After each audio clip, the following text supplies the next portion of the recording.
All right, look what came in the mail today. Tektronix Incorporated, Portland, Oregon. A P6045 FET probe package. So this is an active probe for an oscilloscope. Pretty old school. And it still has the original case, which is cool. And most of the items that came with it, not all of them, but most of them, comes with the circuitry. This has circuitry in it for the active probe part. And of course this requires power. So modern oscilloscopes have a bunch of little pogo pins on the connector on the BNC that go into the oscilloscope, and the probes, you have to buy an Agilent probe for Agilent oscilloscope because all the, have to be compatible with all the stuff, and multiple voltages go into the stuff. But the old probes came with a connector on the end, and you plug that into your like 5 series oscilloscopes, like 547 or something, and they supplied a power, plus or minus power and ground on a three pin connector. Well, the first thing I did was chop that connector off, and I put this little box on it, okay? And this little box has 3 points here, and so you can just hook up a power supply to it. It requires plus or minus 12.5 volts, so ground and plus or minus 12.5 volts. And then that powers up this box, and then it works just fine. And it just outputs a signal on BNC. You just hook it up to your scope, and away you go. And I'll show that to you. The accessories that come with it. This is a ×1 probe, so that's nice because if you are looking at really low-level signals, then you can't use a ×10 probe because you're cutting the signal in by 1/10. So you want to have a ×1 probe, but if you use a ×1 passive probe, it has lots of inductance, lots of capacitance. It's just it's a bad deal. You don't want to use ×1 probes. So this is a ×1 probe that has 10 megohm input and 4 picofarad capacitance. So a very, very light loading probe for low-level work. So that's why these are so valuable. It is a 1-to-1 probe, but it's very, very gentle on the circuit. One of the accessories that came with it is the AC adapter. So this is DC coupled, and then you put this on the end, and it becomes AC coupled. So we can zoom down a little bit further so you can see this. So yeah, so DC coupled, and then this makes it AC coupled. All right, so that's still in the box, which is nice. Came with a couple other items. So somebody kept some of the things with it in a little box here. Comes with a ground lead, so you can clip that on. It comes with so this is the original power connector that was on this wire here. So I saved the connector in case somebody ever wants to put it back on. So put that in there. It comes with this cool connector here, which is a coaxial connector for testing. So this you could put on some type of test fixture you've got, and this will mate with it. Came with a hook attachment, like Captain Hook. It doesn't grab; it just hooks. And then my favorite accessory is this one.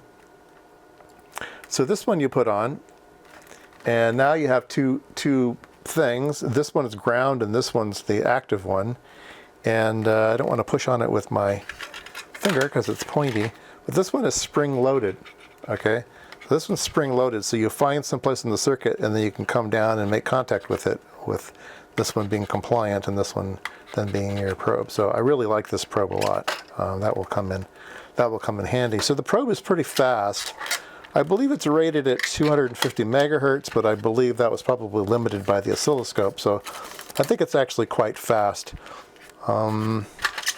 Let's see. Let's put this back in the box for now. All right. So how do you hook this thing up to your oscilloscope? Well,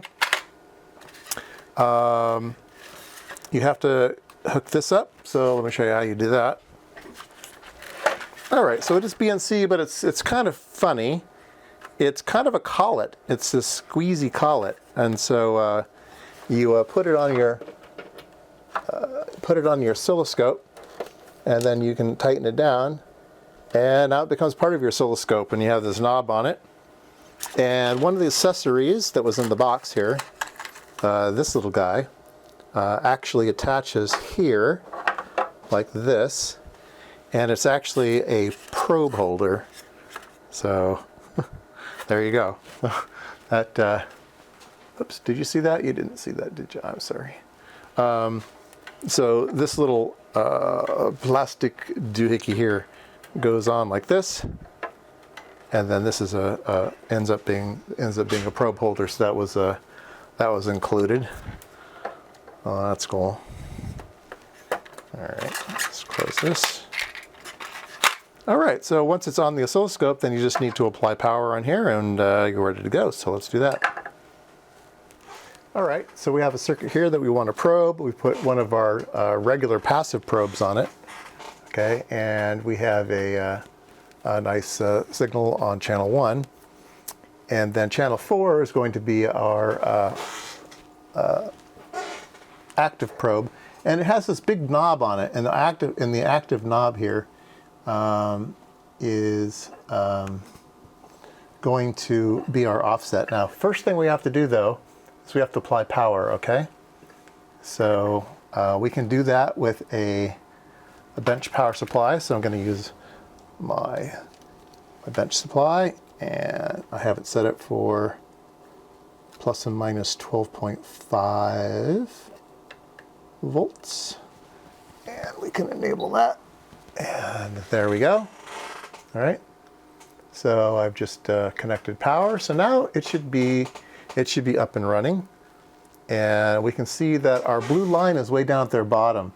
If we grab this offset button knob, we can make this thing go up and down. So this is basically our vertical position for our active channel. Okay. So with no signal in there, we'll put it on 0. Right. And then we can use our probe. I have the AC adapter on, and I have the little ground adapter. Oh, there you go. You can see what we're doing stuff over there. And we can come over here, and we can make contact to the output, and you can see that we have the same signal. There is a bit of offset in phase information because it's going through an active circuit, so there's going to be some phase difference between the two. All right, and we can probe various parts of the circuit with this probe now, and see different strange and wonderful things. So we can look here at we looked here at the output. We can look here at the second stage. Remember, there was a first stage and a second stage. We were looking at the second stage. Let's look at the first stage and see what we're seeing at the exit of the first stage. So here's the exit of the first stage, and you can see that we're 180 degrees out of phase on that one, right? So here's a trick for oscilloscope users. If we look at the same signal, and let's see here. Look at the same signal, and I don't think this is calibrated for vertical units yet, but it's very close. But there's a cal for this thing, and so here we've kind of shifted in.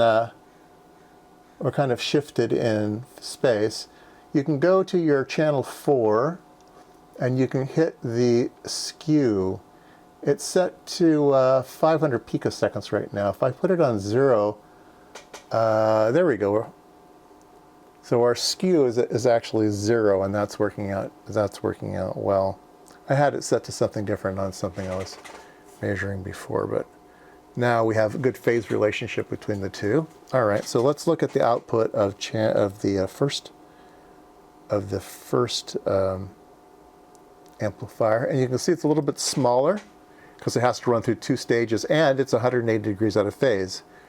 So when it goes through the first one, it's 180 out, and then it goes through the second one, which is over here, then it's in phase, right? So well, that's pretty cool.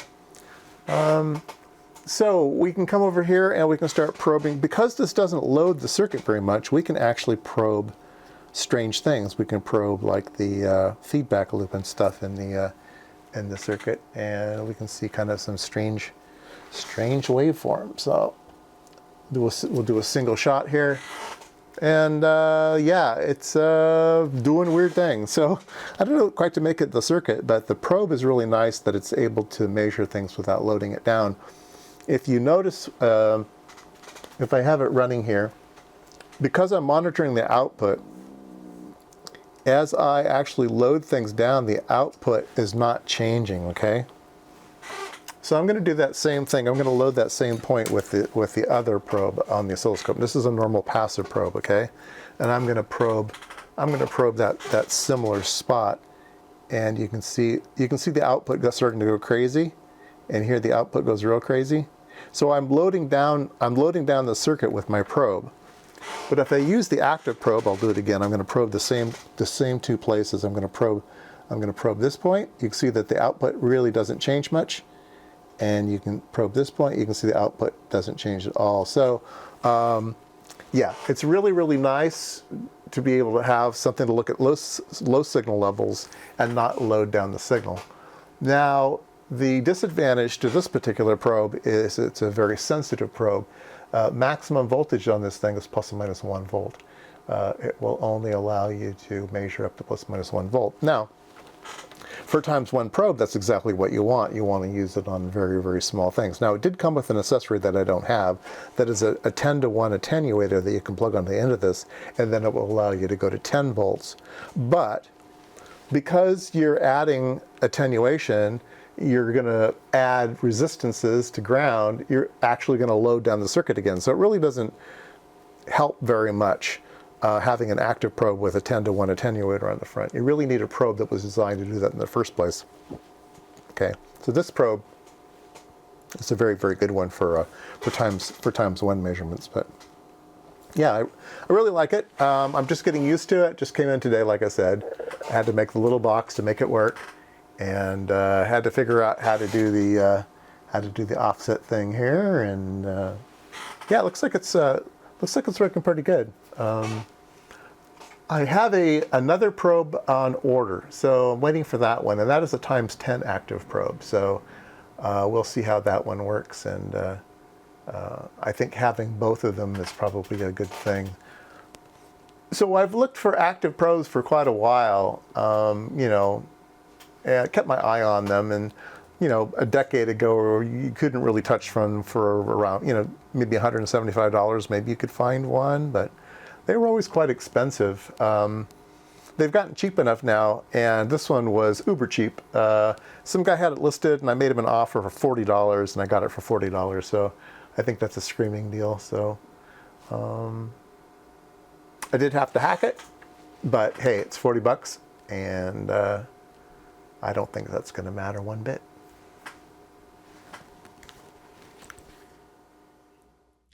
I took some photos here. This is the FET probe and the little box that I built for it with some standoffs there. So the box has a fancy little cover on it, and this little rectangular cover, you can put a coin in it and twist it, and then inside are lots of adjustments. You can see all those adjustments in there. So some of them are for gain adjustments, and most of them are for frequency frequency compensation. So it has lots and lots of frequency compensation in it to make it really nice.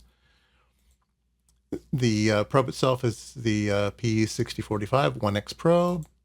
Here it says it's about 10 megohms and about 4 picofarads. So 4 picofarads is pretty low. This is what it looks like inside. I've unscrewed the cover, so this is what the circuitry looks like. And it's kind of before surface mount. It's little flat tabbed parts. I don't remember what these were called, but they're like little gold tabs that stick out of the part, and they're all soldered down there by hand. But there's a gold package, rectangular package at the front there. That's the FET, And then the other round white things are transistors. We'll take a look at a schematic here in a second. And then on the other side is the 10 megohm resistor, and it looks like maybe some ferrite beads and stuff in there too. Here's a quick look at the schematic. It's in two sections. The left half is the probe, and then there's the cable in the center, and then there's the box that has the rest of the electronics in it on the right there. And we'll just take, the box on, the stuff on the right is pretty boring. The stuff on the left is the interesting part, so I'll zoom in on that. And here you can see the input goes through a resistor and capacitor, goes into a self-bias FET with a 10 megohm resistor, 9.9 megohm resistor to ground. So the 100K and the 0.9 gives you 10K total going into the gate of Q3. It's basically a source follower. The drain is set on the plus 12.5 volts. So it's a source follower, goes into Q13, which is a emitter follower, goes into Q13, which is an emitter follower. So that's basically what's in the probe. There is a fancy little circuit at the bottom there that's some kind of temperature compensation for offset variations. Anyway, that's what's going on. The other side of the circuit does the more amplification and DC offsets and things like that. And so from the left-hand side to the right-hand side, it goes through all that stuff, and it's a gain of 1.